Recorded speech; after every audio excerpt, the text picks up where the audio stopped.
Hello friends, welcome to Marathi food. आज आपण पाहणार आहोत दाबेली कशी बनवावी। यासाठी लागणार साहित्य: एक बटाटू, 3 बटाटू उकडून घेतले मी, आलं लसूण पेस्ट, हे खोबरं वाळलं, कोथिंबीर, धना पावडर, जिरा पावडर, दाबेली मसाला, तिखट, साखर, मीठ। आता आपण पाहणार आहोत दाबेली कशी बनवावी। यासाठी हे साहित्य आहे, दाबेलीची भाजी बनवण्यासाठीचं हे साहित्य आहे। यासाठी आता मी कढईत थोडंसं तेल ठेवलं आहे आणि आता आलं लसूण पेस्ट घालणार आहे। आलं लसूण पेस्ट थोडं हलवून घेते। यानंतर किसलेलं खोबरं,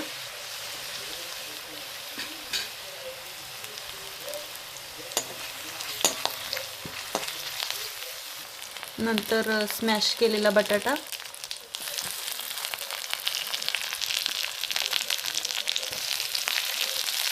मग तिखट, मीठ सगळं साहित्य घालायचं आहे यात।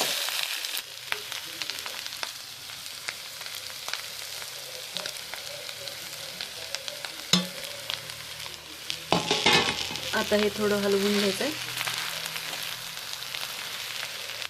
हवं तर थोडंसं पाणी घालून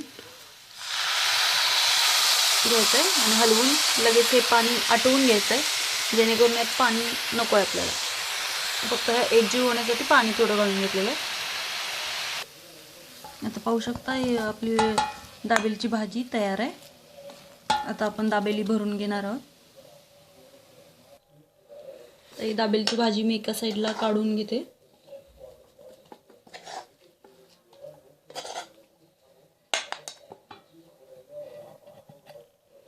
आता दाबेलीसाठी आपण लादी पाव घेणार आहे।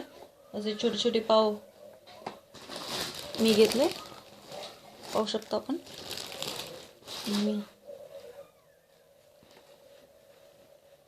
ह्या पावला असं मधोमध मी कट करून भाजून घेणार आहे।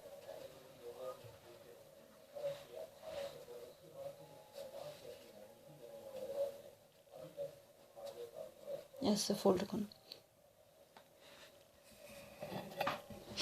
आता मी पाव असं कापून घेतलेलं आहे। तर यात मी थोडीशी भाजी भरेन अशा पद्धतीनं, आणि हवं तर याच्यावरती शेंगदाणे घालून घेते थोडेफार दोन्ही साईडला। जर तुम्हाला हवं असल्यास अनारदाणे पण घालू शकता, पण आता माझ्याकडे सध्या उपलब्ध नाही आहे म्हणून मी शेंगदाणे घालते।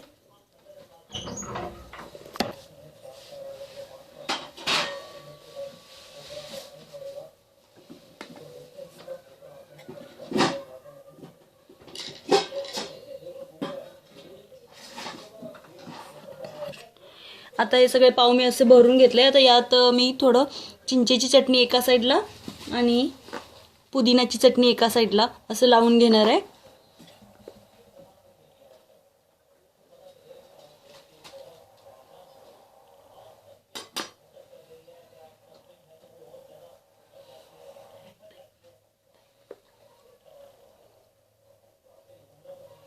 आपल्याला जर कमी जास्त प्रमाणात हवं असलं तर तसं कमी जास्त प्रमाणात लावून घ्यायचं आहे।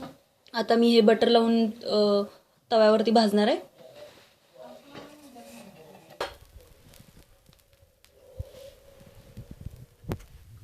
पाहू शकता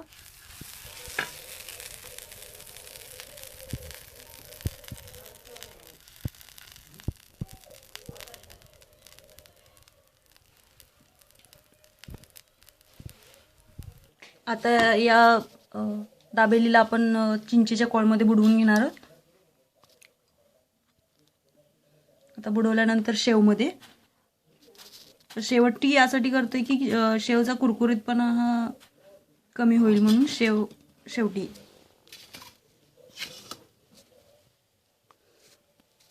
दाबेली तयार। जर तुम्हाला आवडलं तर दाबेली माझ्या चॅनलला लाईक आणि सबस्क्राईब करा। थँक्यू।